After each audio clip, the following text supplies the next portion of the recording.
Welcome. Welcome to the League of Women Voters of Oregon Fall Workshop, Civil Discourse in a Diverse World. I'm Becky Gladstone, League President. I'll take a moment tonight to thank our volunteers, highlight our keynote session tomorrow, and then introduce tonight's speakers from the League of Women Voters of Oakland. For 101 years now, the League has educated voters and advocated on issues, never supporting or opposing candidates or political parties.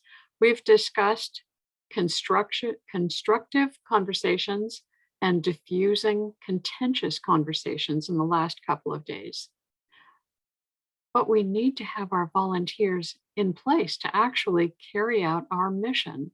So today, that's why we have these two here, by popular demand, as a reinforcement to our session that we had at our state convention last May. We hope this fall workshop will help all of us meeting virtually.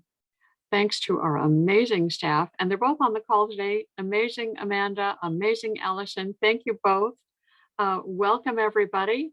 And now it's my pleasure to introduce today's speakers from the League of Oakland, League of Women Voters of Oakland, our big sisters down south, Katie Parker and Stacie Smith, using the volunteer development cycle to improve the volunteer experience. Katie is the volunteer development co-chair and secretary, and Stacie is the volunteer development co-chair. So welcome. Please elaborate on that so we know who you are. And the floor is yours. Thank you so much. It's our pleasure to be here. Katie, do you have anything to elaborate on for that? I graduated law school in 2020, and I am working at an accounting firm now and learning more about what's happening on the court. Seems like a cool way to kind of get back to those law school roots. Great. And when not volunteering for the League, I am the head of SKS Consulting, a small women-owned business that works with nonprofits and public sector agencies. And that's us in a nutshell, and we're really happy to be here. How about we just dive in? Okay, so again, thank you for having us here this evening. It's our pleasure to be here. We are co-chairing the Volunteer Development Committee for the League of Women Voters of Oakland, California. So basically, we want to go over what is a volunteer development committee? Why do we have one in Oakland? We want to review a tool that we use very foundationally, the volunteer engagement cycle. We want to discuss some of the resources we have. At the end of the presentation, we're going to share a link to a resource folder we have been putting together for you and other leagues. Some things that we have developed and found helpful, and we, by the way, will continue to add to that folder, and of course, questions and answers throughout. So let's see, is there anything else that I want to say before we jump in? Yes, we're not going to take a break. I know that sometimes it's hard to sit for a while, so we encourage you to do what you need to do to be comfortable. Get up, move around, take a break, come back. We're going to be here with you this whole time. You know, as a friend of mine says, you do you, and we'll be here. So with that, let's jump in. Katie. Thank you, Stacie. So actually, before we jump into our presentation, we would like to know a little bit more about you. So we're going to ask 3 questions via Zoom polls. Each poll will be up for about 30 seconds, and click on your first choice. If Zoom polls are new for you or you're not sure what to do, it's okay to sit this one out. We just want to have a little bit better sense of who we're talking to, so we can make sure that we're actually responding to the questions you might have. Question is, does your league have full-time or part-time paid staff? So once we start talking about the results, you can jump in now that you know the question. And it looks like most of you don't have full-time or part-time paid staff, which is pretty similar to Oakland. I think, Stacie, let's do all of the polls and then we can talk about them all at the end. I think that makes a lot of sense. But the question is, how much time does your league spend cultivating and nurturing volunteers? All right, I'm going to close this poll and we'll move to the third question. The third question is, what do you think the estimated value of one volunteer hour is? So I'll start sharing those results. So the first question again was, does your league have full-time or part-time paid staff? And almost everyone answered no, with a couple people saying yes, one or two. But our Oakland League is pretty similar. We have a lot of volunteers and not very many paid staff. So that's great. That means we're talking, apples to apples and not apples to oranges. Our next question was, how much time does your league spend cultivating and nurturing volunteers? And this one was really interesting, as Stacie said, to watch the results come in. There were like pops and pops and pops and pops and pops. But it seems like the majority of you spend a little time or some time, but not consistently.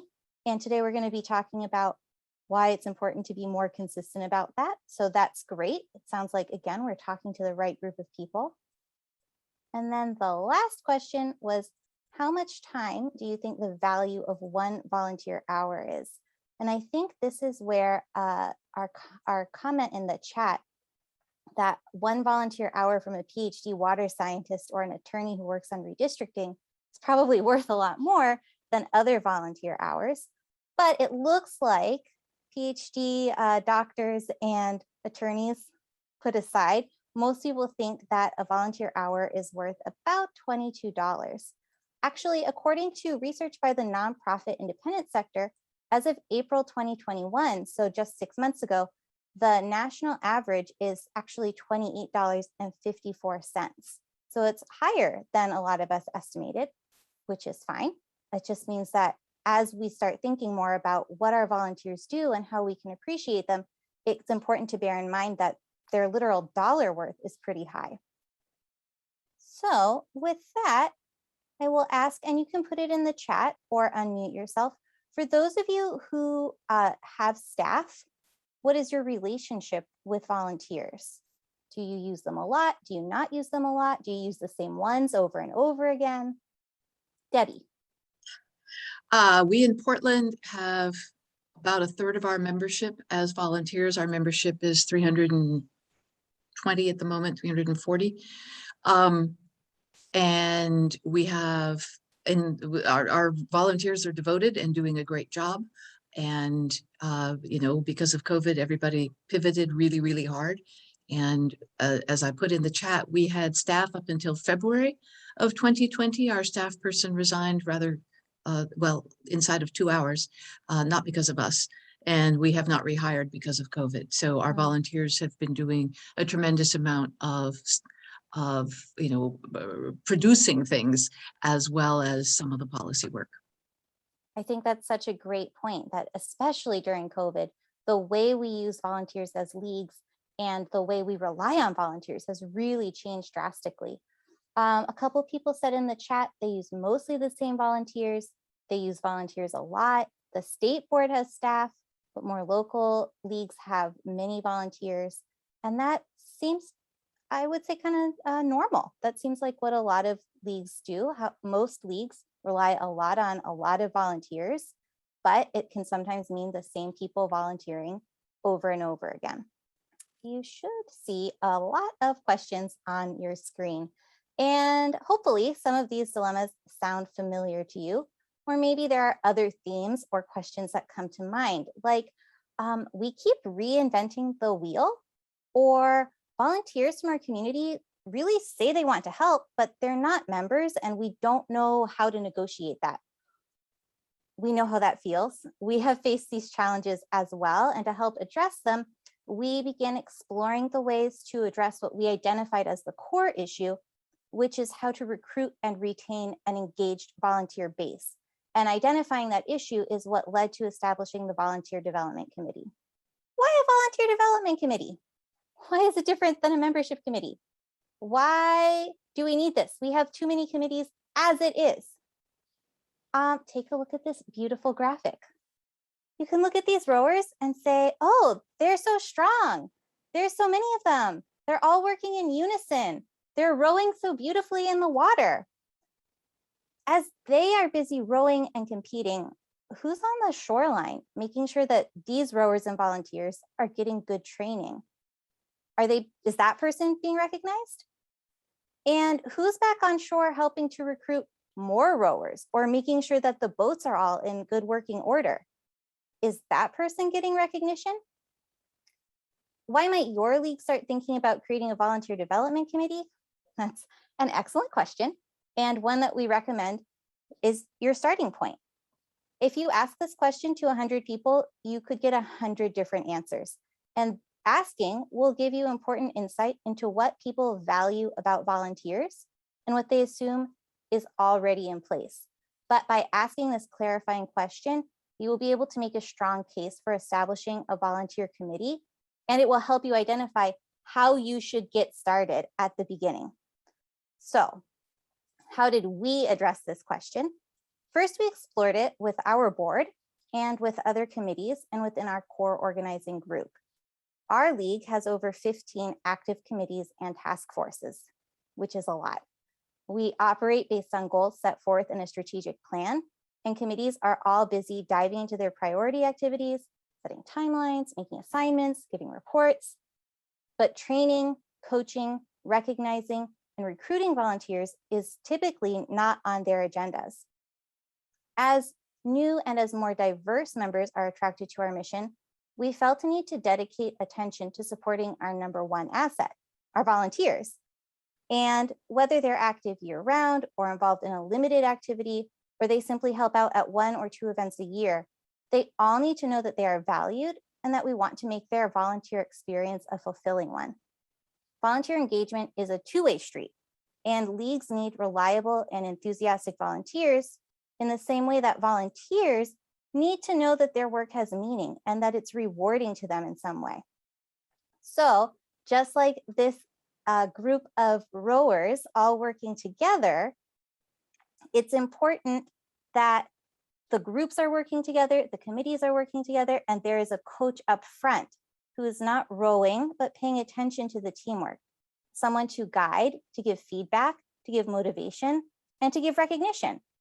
That coach is like our individual committee chairs, and that is where the Volunteer Development Committee focuses its efforts. We'll talk a little bit more about that later, but just to kind of underline the point, we wanted to talk about how our committee is different from other committees. So this column are some traditional league committees. We have a lot of them. Action and advocacy, as you probably know, is using our positions to impact local policy. Finance, very important, making sure that our budget is maintained well. Governance, again, important, making sure the organization's leadership, capacity, policy, and procedures are all in place and are working. Voter service, pretty essential. Membership, recruiting and welcoming new members. Fundraising, raising money, lots and lots of important activities. But all of these committees are outward facing. They're all about how does the league present itself to members of the greater community in order to achieve our mission. That's not what a volunteer development committee does. We actually have pretty specific, focused, and narrowly tailored purpose, which is to build a more inclusive and rewarding volunteer experience, which in turn will increase the capacity of the league to do its work. So rather than looking outward, the Volunteer Development Committee looks inward to find ways to really develop a strong volunteer base. Before we move on to the next slide, I just have to say there's a really interesting conversation happening in the chat about what is a volunteer and what is a member. I want to address that because it's certainly a question I think that is worth asking, and it's something that we are also have asked at our league. Is a member, is a volunteer someone who is a member and then volunteers?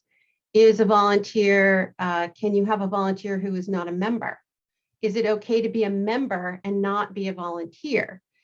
All of those questions are some that we have explicitly looked at and grappled with, both to understand ourselves, sort of how we're defining these different roles, and also because we are in the process of developing a database. And we want to be able to track our members and our non-members and our volunteers and our non-volunteers and our donors in discrete ways. So I just think it's a really, and the answer I think probably is different for every league. But I really appreciate that question being raised. So I just wanted to make note of it in case folks, or maybe for the recording, folks won't be seeing this chat. So I'd like to talk about how we started our committee. Our committee was formed we're new. We were formed in May 2020. And it came from the strategic plan. It was a commitment of our league to really focus on our volunteers, as Katie was saying. And so we created this mission to support our league in achieving its mission and vision by maintaining a well-trained, diverse, and responsive core of volunteers. And we see our role as that of being a coordinator and really a consultant to other committees.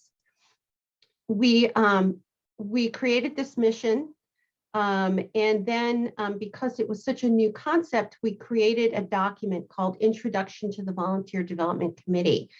There's a copy of that in the resource folder that we're going to be sharing with you. And what we tried to do in that document was really speak more about what our work would look like, sort of in practical terms.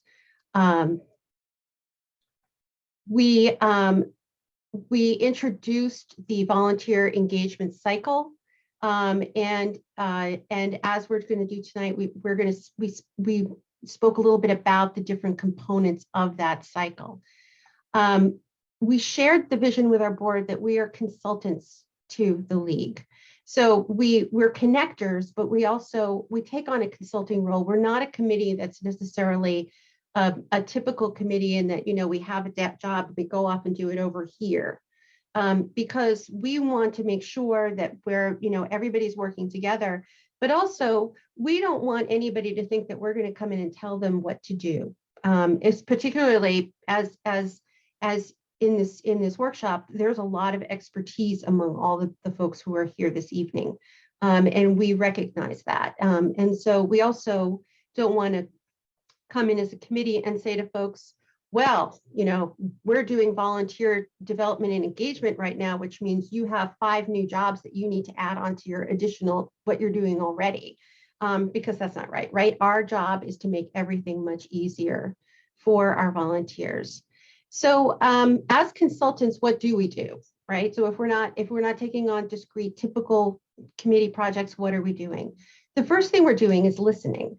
When we launched the committee, we interviewed our league leaders, and we had long conversations with them about their own volunteer experiences, about what works for them, what's challenging for them as a volunteer, how they viewed their committees, what they felt that their committee volunteers needed, and all of that went into our planning for and the way we introduced the committee to the league. And the way we developed our initial focus for our first year. We provide technical assistance. So if somebody needs help with something, or if we come across a great idea on how to, how to manage a volunteer, or how to even something as simple as, how to develop agendas, we share that with others. We facilitate trainings. There's no training committee in our league. And so our committee has identified areas where, as leaders or just as volunteers and members, we could all benefit from some training. It's good for us, and it's good for our volunteers and members. And so we are looking to facilitate those opportunities and build that capacity. And we evaluate. We are evaluators, and so we're stopping and taking a look at where are we now, what are we doing, what are we doing well when we're working with our volunteers, how can we improve, how can we adjust, so that the experience is a good one, not only for our volunteers but also for us as a league, a win-win. And so we're just, again, trying to share best practices from within and outside of the league. And So this is the volunteer engagement cycle. And our mission of our committee is built on the foundation of this cycle. It comes to us from a well-recognized organization called the Center for Volunteer and Nonprofit Leadership, and it stems from proven best practices in volunteer management and engagement. There are two reasons why we adopted it. The first is because it provides a really simple framework to apply and guide how we structure and focus our work to ensure that excellent volunteer experience for everyone, for both the volunteer and the organization. So it's a roadmap, so to speak. It's a touchstone. We keep coming back to it constantly. And the other thing is that all of the stages or components are essential and they're interconnected, meaning to embrace volunteer development is to embrace all of the pieces and components of the engagement cycle. So our league is paying attention to all of these because there's a lot of competition out there and volunteers can afford to be choosy. And so we want to attract them and we want them to then spread the word to friends and colleagues and others they know that we are a good place to be volunteering, that it's beneficial, that it's worthwhile. So here's a practical example. We're always looking to to recruit more volunteers. And we want to make sure that they get matched to the right opportunities. So at the same time, because we're focused on evaluation, we're also measuring not only how many people we're recruiting, but also how long are they staying with us? Where are they getting engaged? How long are we retaining our volunteers? By focusing on the engagement cycle and making sure that we're including all those different pieces, it helps us to do all of these things at once. So there are these 6 stages, and they are recruiting, referring, training, managing, appreciating, and evaluating and cultivating. And we're going to talk a little bit more about these stages in depth. So the first, just for recruit and refer, and I think this gets back to what's a member and what's a volunteer.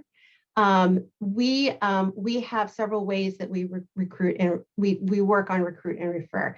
The first is that we bring on new members. We share opportunities with new members at long day, new member orientation. And at that time, folks are introduced to volunteer opportunities, and members of the committees come and speak to the new members who attend. We also are, and that's through our membership committee, and our membership committee also follows up with volunteers traditionally with it for a month or 2 after that, and reaches out to those who didn't make it to the new member orientation to see, how they're doing, if they're connected, if they want to be connected, that they get connected. And then once that window is over, that's where last year as a new committee, our committee picked up. And then we followed up with folks. We also did a new member poll, a survey, making sure we didn't lose anybody who wanted to be connected. What was their experience like as new members? Did they volunteer? The other, this year as another committee, as we move into our next year, we're reevaluating, maybe we should be making those follow-up phone calls after the new member orientation. The other thing we do is directly connect folks. So if somebody reaches out to the league and they send an email or phone call, we get contacted and we work with the potential volunteer to find a good connection, connecting them to committee leaders, or sometimes probing a little bit to find out, well, how are you interested in volunteering? Tell us a little bit more about what you're looking for, what your interests are. So a little bit of a personal connection there. And then also we're right now working to, I did not expect that. Right now, we're also working to sort of reevaluate where our members are coming, where our volunteers are coming in. So we have a member interest survey that goes to new members. So we're looking at, are we getting most of our volunteers through that interest survey? We're looking at redoing that survey right now. We know a lot of people come in through friends and colleagues, so we're looking at that.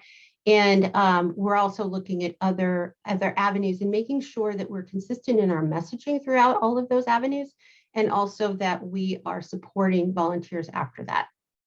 So we link new members, we facilitate any kind of referral that they need, and then we share best practices. And constantly we are evaluating how we recruit and refer. Katie, do you want to take it from here? Sorry, I didn't realize I was muted. As Stacie said earlier, training and management is the next kind of step in the cycle, but also we try to keep all of these pieces in our minds throughout. So if there's some overlap, it's not an accident. So part of what we do and what we're really proud of this year actually is we've been working on creating some resources and tools which we can provide to our other board leaders as well as off-board leadership, which can help them to have a better sense of how to train volunteers, appreciate volunteers, recruit volunteers, so help them kind of fit into any piece of this cycle. We also have been working on training ourselves as well as off-board leaders with some skills building activities. So last year we launched learning pods, which are, they've been all virtual opportunities for board leadership and off-board leadership to really develop some skills that we think are important to being good leaders, good volunteers overall. So one that we will show you a little bit of later on was we conducted a learning pod on how to use Google Drive, because a lot of the Oakland League's information is stored on a Google Drive. And we realized a lot of the volunteers and even some of the board members didn't have a strong sense of how Google works and how they can manipulate files in order to have their own copies or to make comments or to work with each other collaboratively. We also are working to really build the foundation of what our volunteers can do. And what I mean by that is we're working with our committee leaders this year to build job descriptions. So when volunteers are interested in engaging with us, they know what they're signing up for. We're also asking them to write micro tasks, which are very small, discrete tasks, which will allow new volunteers and new members to kind of dip their toe in the water, have a small opportunity to volunteer and start building that confidence. So hopefully they'll want to come back. And as I think Stacie mentioned earlier, we're working on data tracking and database building. So we take the information from our surveys that we have for new members and new volunteers, as well as from more seasoned members and volunteers, and really track the information to see what's working, what could use some improvement, where are people coming from, and what can we do as an organization to make sure that our volunteers are engaged and that we're reaching them as best we can. And then the last two stages in the engagement cycle are appreciate and evaluate and cultivate. So some of the support we provide includes, as we've both said now, volunteer surveys, which we do annually. And we ask questions like, did we do a good job? Did you feel like your volunteer experience was fulfilling?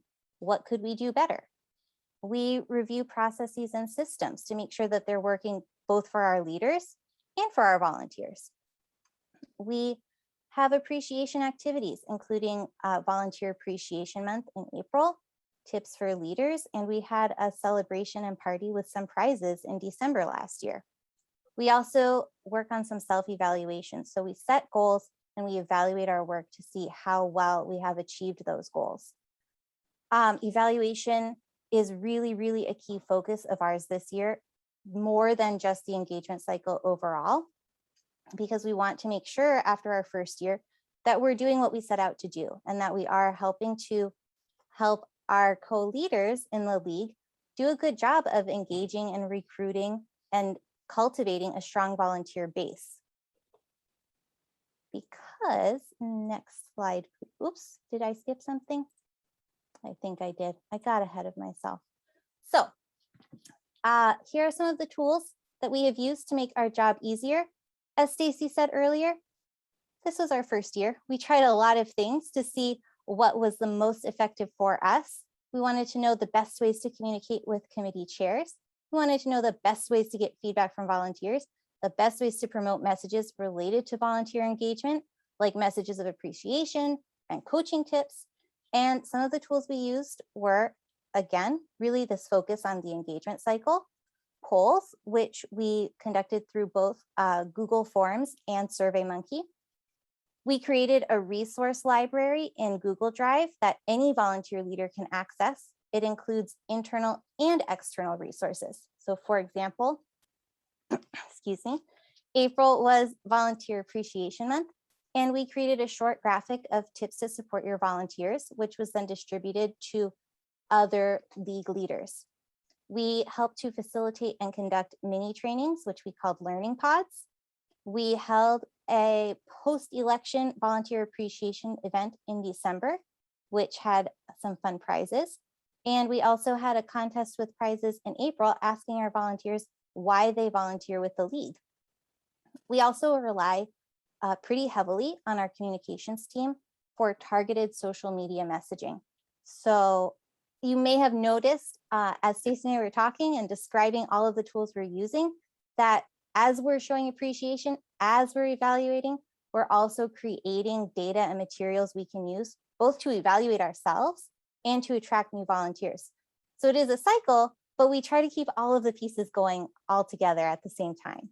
Thanks, Katie. Yeah.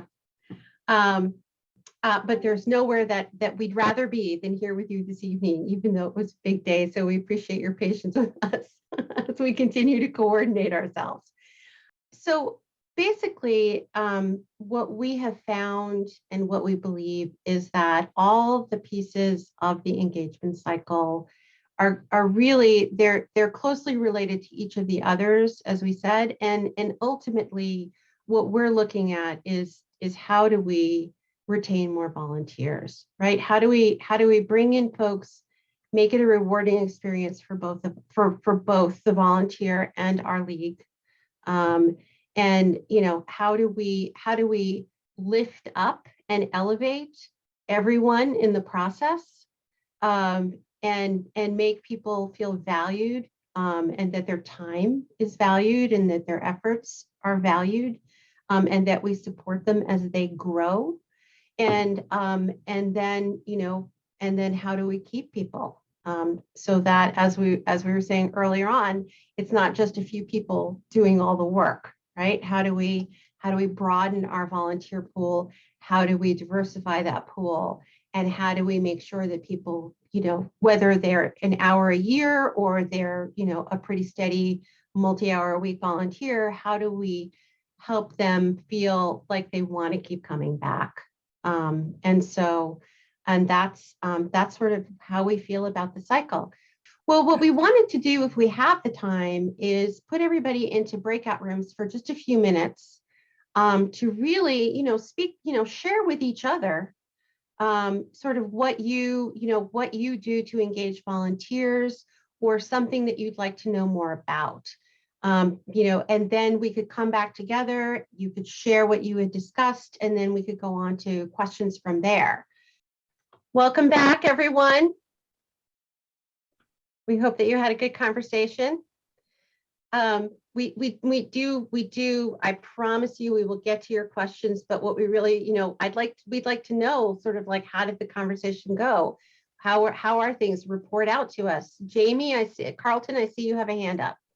I mean, we just started a conversation about, I brought up appreciation for volunteers would help them, and help people to want to come back and volunteer again, how to bring volunteers in, and talked about having the job, like kind of the volunteer job all, written down so people knew what to expect, so they knew if they could do that or wanted to do that. How about other folks who were in a different room? Did you talk a little bit about sort of what you're doing for volunteer engagement, or any questions you might have about tools you might need or resources you might want? We were talking about, we all kind of felt like we were in the same place, because our approach with volunteers is not as well articulated and it's not as comprehensive, but we were very interested in the idea of doing a better job of bringing people in, making a transition to connect them and sort of hardwire them, and give them the opportunity to really jump in and get engaged, as opposed to kind of wait till they get in. So we kind of felt like we were at the same place, and very interested in looking more at some of your resources and some of the materials that you're using, because we were talking about how to survey members and find out what their interests are. So a lot of interest, and we can see some opportunities. That's great. That's great. Thank you for sharing. How about somebody who was in a different room? What did you talk about? I see Mary McWilliams has a hand up. So we had a question about orientation that you do in Oakland. When do you do it? How do you do it? And how do you get people there? We have an orientation about once a year. The last one was on Zoom. And we asked about 80 people who are new members to come. And we had maybe 15 say they would, and then maybe we had 6 that did come. So how do you do it? Because orientation is a great way to get people to interested in volunteering, just as you said. Yeah, thank you for that question. And I'm going to answer that and then we'll move on to another room. But what we do in our league is we do rolling new member orientations. So like quarterly. And so we bring folks in pretty soon after they sign up as new members or renewing members. And we hold the orientation that way. And I noticed that I'm just going to, since there was a question about the new member survey that somebody posted, and it's very related, I'm just going to answer that also. We have a new member survey that we ask folks to fill out. We have an online version and a paper-based version. We're in the process actually of revising that. We do ask folks to fill that out when they become volunteers, and whether or not someone attends the new member orientation, they'll get a follow-up phone call from someone on the membership committee as of right now. And again, we're looking at whether that should be the volunteer development committee now that we know where we are after our first year. But that is an opportunity to go through and have that conversation with somebody about sort of like, what's your style of volunteering? You know, how much time do you have? What areas are you interested in? And someone tries to make that personal contact, as I'm sure many of you do as well. But we do have folks who don't fill out those surveys. And so then it's a matter of, you know, where are they? How are they coming in? And how do we reach them if they're interested? So how about another room? Well, who is in a different room? What did you discuss? I see Debbie has her hand up. Great. Hi, I can talk for a minute. And Margaret and Sarah, back me up here when I miss things. One of the things that we talked about was, man, some of our leagues are really, really small. And they're probably way too small to have the functionality to make another committee when there are 5 of them in the league. We didn't actually get that specific, but not that granular. But I think from the state league, we could support our leagues by making a survey, by helping with the database, helping with those kinds of things. And it made me think that we're coming out with a member survey for communication very soon. And that set us off onto left field, which was, how comfortable are people with using different kinds of communications like electronic or versus paper? And what about our people who are not comfortable with online and so forth? And those are largely the same people who have contributed huge amounts of time and service over the years, but maybe they're not in that position at this point. And how do we make really good volunteer recognition for them so they're comfortable sharing the roles? That's not exactly what we discussed, but it's a good point. And I'll defer to Sarah and Margaret too for this. Well, I made the point early that that as a committee chair, it would be really, really nice to have a volunteer engagement committee, because I feel the pressure to try to engage volunteers and to try to figure out. Fortunately, Mary McWilliams does identify, we do have a survey, and she talks to she talks to new members and gets a list of people who I could ask to volunteer, but then trying to engage them, it just adds extra work to what I do. The other thing that I know Sarah talked about was member appreciation or volunteer appreciation, and the importance, particularly after somebody has done a lot during their life, but is less engaged, of still appreciating all that they did. That's a really good point.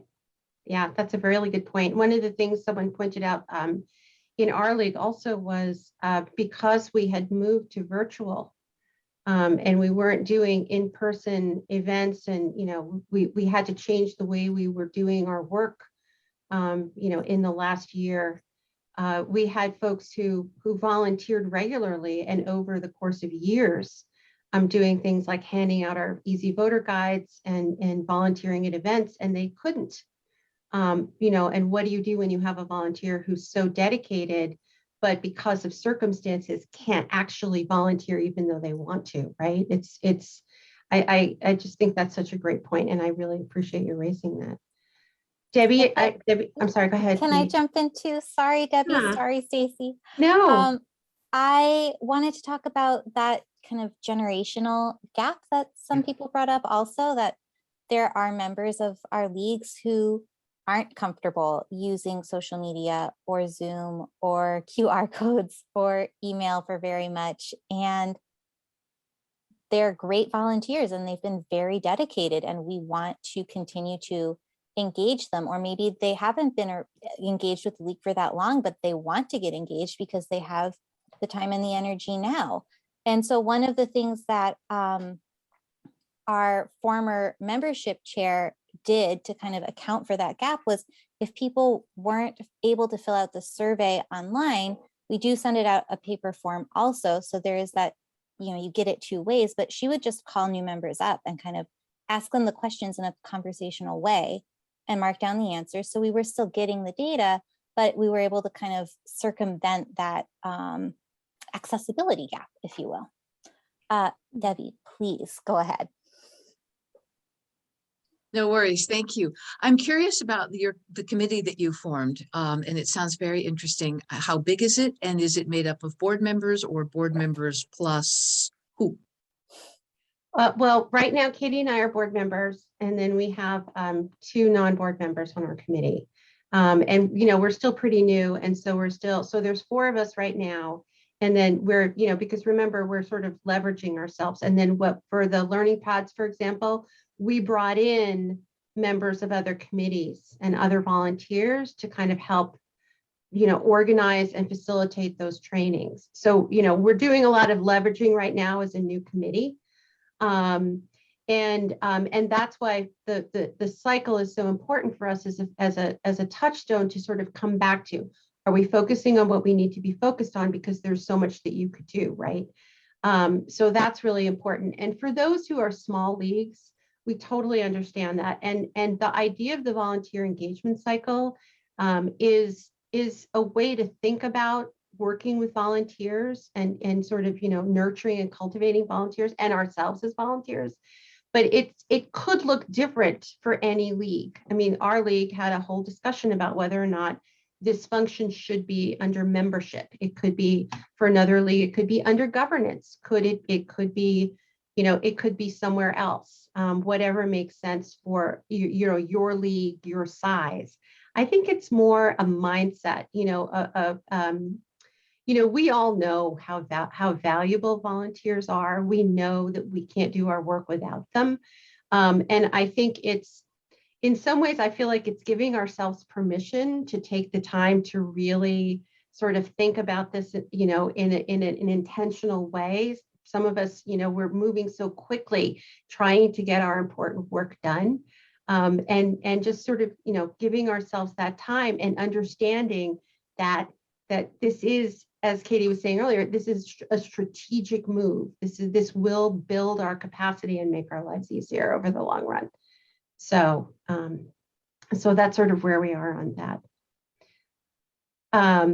I feel like I might have missed some rooms. I know we've lost some folks. I think I saw that Norman had his hand up before. Was I seeing things? Norman, did you want to jump in with something? One thing we talked about that has not come out yet was that the Portland League has a form that they send out with their membership renewals that is an interest form, and Mary, I guess, compiles that and then passes it off to people who are looking for volunteers according to their interests. And I was thinking that that could also be put online, that people who renew online could also fill it out online. And that information then wouldn't have to be redigitized or re-entered to be distributed. It could go right into the members' records. We have a membership system that can handle other kinds of information, and it could be put right into the members' record in that system. It is hand put into their record. Mhm.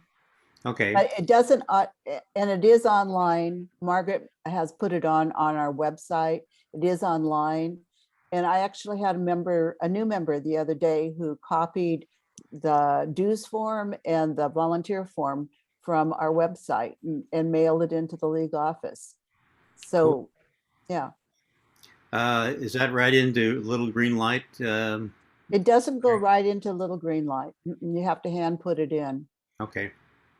But what we're finding, I just wanted to mention something real quick. What we're finding in our league, as we've been doing more outreach and engagement, is we're having most of our new members are renewing or joining online, using PayPal was what we use. And so, as we were talking earlier about, creating sort of multimodal ways to engage with folks and giving, all of those avenues are available to people to join as members and be volunteers. We're trying to, recognize that some people are very comfortable online. And we use SurveyMonkey for our interest survey right now, but we also use Google Forms a lot, and we're moving a lot more toward Google Forms, which is, easy to use. We did our new member survey in Google Forms, and we'll do that again probably this year. So, Helen, you have a hand up. Yeah, and you may have touched on this earlier. However, I joined a bit late. Are you doing any volunteer time tracking in order to maintain record for either grants or to do some volunteer appreciation or highlight folks' contributions? What has been your experience with that? Katie, I feel like I'm talking too much. Do you? Well, you will probably have some color to flesh out my answer, but we do keep track of who volunteers for what, and I don't know if we do time tracking per se. Stacie, you can correct me if I'm wrong, but I know we keep track of who's volunteering for what. We keep track of what they have said that they're interested in, and also like what have they actually shown up for. And we try to have a couple of times a year of volunteer appreciation. So we can say, here are all of the people who volunteered at such and such activity. Here are the people who helped us distribute this information, and really honor them in front of their peers and in front of the leaders of the board, so that even if we're not keeping track of, minute by minute who did what, we're keeping track of the engagement of you were involved in our process throughout the year. Okay, great. Thank you. I would also add that we are just now developing a database. We're using Zoho. That was what the league settled on, and WIC, you do have a hand, but one of the things that we want to do, what we're trying to do is sort of build that out first, just to capture some of the basic information and make it so that we can, sort of cross-reference information. And then the next phase is probably going to be piloting a time tracker, tracking time. And so if anybody has any recommendations, we're interested. And also, the only other thing I wanted to add to that was that we do put out a call to all of our committee leaders to provide us with a list of people who have volunteered over a year. And that is one way that we not only can appreciate our volunteers, because we do, and we also send our annual survey to that list, but it's also a way for us to track how many people are volunteering with us each year and track that over time. So, you know, data, and it has multiple reasons and benefits. So Debbie, you were waiting to say something. So I'm a patient woman. It's fine. You answered a chunk of my questions. I have tried for years to have at least our board leaders track their hours. I actually do it on something as advanced as that daily. Because I'm an analog sort of a person. So if anyone's got great ideas for an easy way to track engagement, volunteer hours, and what people were doing, I'd love to know about it because I've not succeeded. We actually, and I'm with the League of Salt Lake, and had tried a Google form to capture this information, and having to just, you know, put kind of major categories in there in a drop down, and then they would put their total number of hours, but we left it up to them to track during the month, and then they have to compile the total number of hours. And I think we gave them an Excel spreadsheet to do that, and then just add it into the form. So we were collecting it from them in a pilot over the course of 3 months, and we reverted back to asking the chair or the director for each committee to report instead. It seemed too cumbersome to even do that. So I'd be interested but we did not use a tool, and there are volunteer time tracking tools out there that someone can go in there and just enter their hours off their smartphone, for example.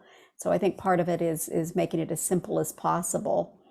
And we haven't arrived at the ideal solution yet. And I would add one thing, because Helen reminded us in our discussion group that, and as she just reminded us now, sometimes the human touch is really what it takes. Because one other thing she mentioned is they had, and I mean, I get this right, they had switched to automated online renewal.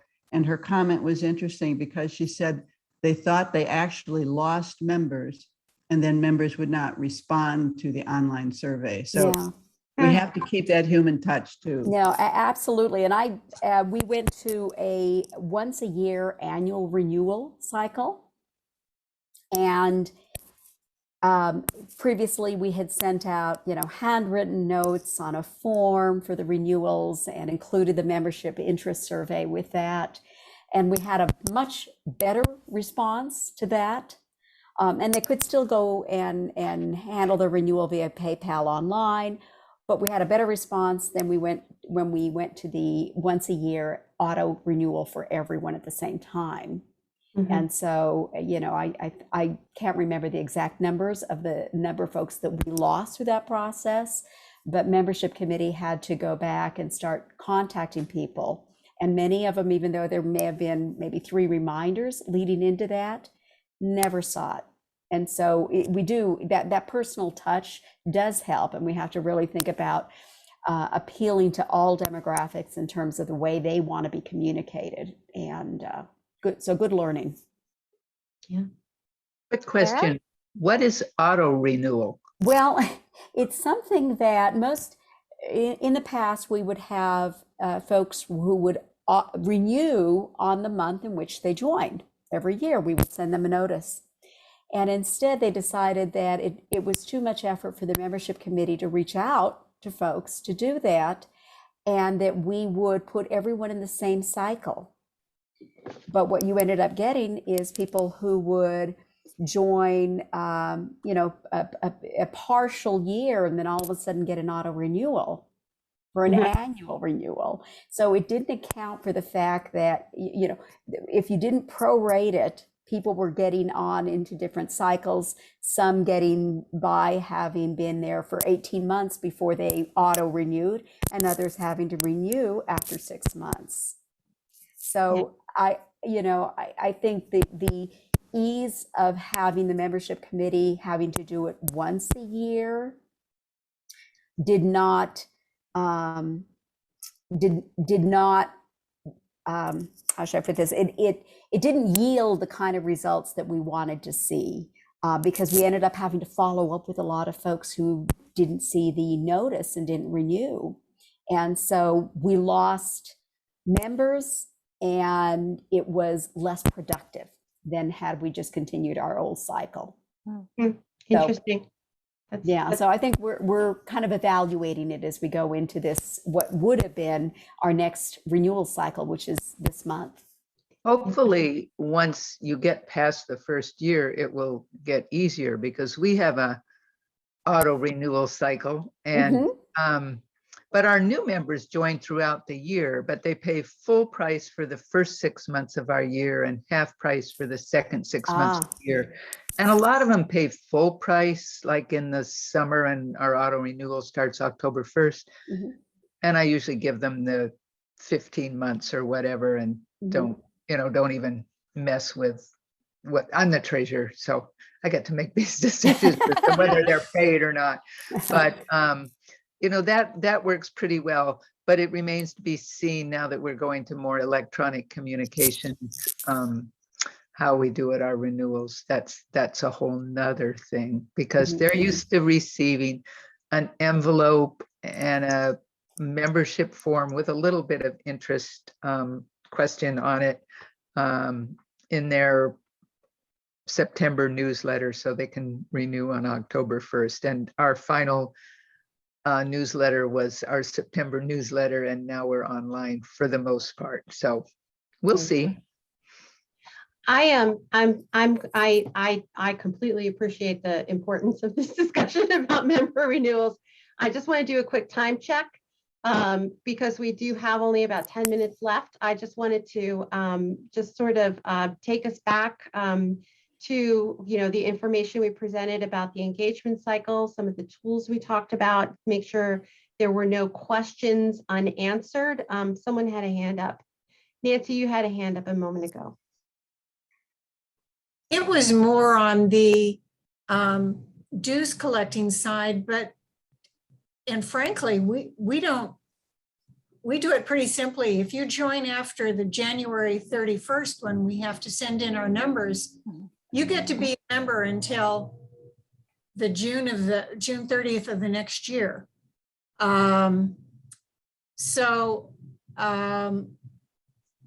As treasurer and as someone who likes to write, I write the letter, and every once in a while I get somebody who's saying, wow, that was a great letter. Here's an extra $50.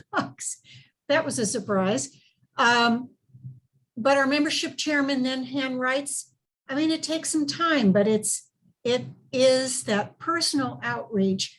We have some members join through PayPal online, but then they get a follow-up individual email and back and forth about either renewing or becoming a new member. What I'm getting out of this is we're not big enough that we need to automate a bunch of stuff. I mean, we have 80 some members and we can handle it. We don't have 400 members. We don't have a big place like Portland. So, we can handle what we've got. But it's really the person-to-person, time-consuming, but so worthwhile, reaching out and talking to people and saying thank you when they said, oh, I'll host my condos, community rooms. You can use it for a unit meeting. And it's to remember to say thank you to them to do even that small thing. So I think this whole, a lot of what you had today, I can't use for the size of our league, but it is certainly a reminder of the appreciation and the constantly surveying of people. Are you getting out of league what you thought you would when you signed up as a new member? These kinds of things, I think our league needs to do a better job at. So that's what I got out of today for me. Thank you so much. I really appreciate that. I wanted to, since we're speaking of new members, I wanted to just share that last year we did pilot a new member survey, and we specifically, our league surveys all of our volunteers every year. But what we did as a volunteer development committee is we surveyed people who had joined just in 2020. And we wanted to know, did they attend an orientation? were they interested in volunteering? Did they get connected? And if so, what was that experience like for them? What could have worked better? What worked well? What could have worked better? If they didn't get connected, did they want help connecting? Or just leave me alone. I just want to be a member. And at the end of it all, we gathered some really good information about the way we work with members to try to connect them to volunteering if they're interested. But we relied on that personal touch. We did that follow-up with folks who wanted help getting connected, because at the end of the day, that's really what it's about. And I also don't want to end this presentation without mentioning that research has shown that volunteers are more likely to be donors. And so, we want to, it's good for the league because we have, many hands make light work, but also because, we're creating those relationships, and, as they deepen, we gain more from them in many ways, more resources in many ways. I see we have a couple more heads. Katie, I was going to just chime in and say, kind of to Nancy's point, we launched last year a major donor campaign, and we did exactly what you described, Nancy, where we called every single person who made a contribution to thank them and just have that personal outreach and personal touch. And I think you're absolutely right that having that outreach really helps. And when you have a larger, any size league, it's important to keep that appreciation piece in mind along with the evaluation. So just taking the time to call and say thank you and ask, how's it going?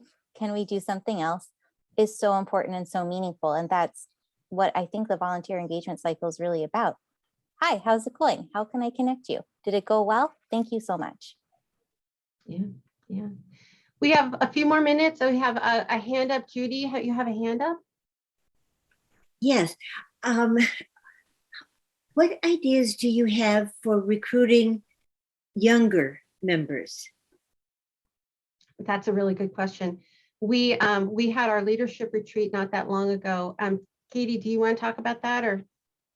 Well, I was going to say that I'm a younger member, and how I joined was a friend of mine who's my age joined because her mom had been involved in the Oakland League probably our whole lives. And it was, as Stacie said earlier, through word of mouth.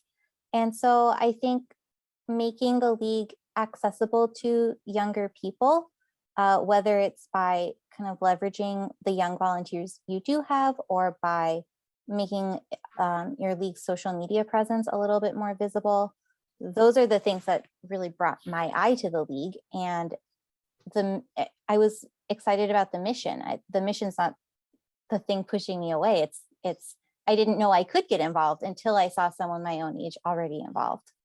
The Oakland League is really interested and focused on diversifying its leadership and its membership, including in terms of the age groups represented. And we're doing outreach to different members of the community, including younger people, and including through that social media outreach, and just kind of being more visibly present in ways that younger people are going to see. So kind of the flip of what we were talking about before, there are members of the league who aren't very comfortable online yet, still making the league comfortable online. So people who don't really use, mail back surveys still feel like this is a place for them.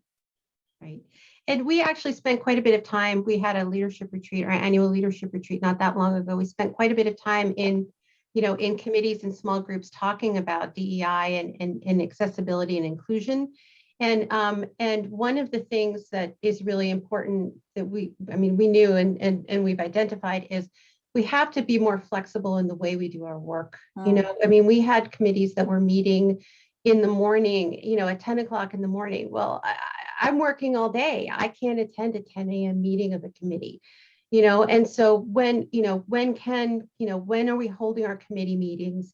How often? Our committee, we set a time and a date for our committee monthly, because we know that our schedules are crazy, and those dates and times change.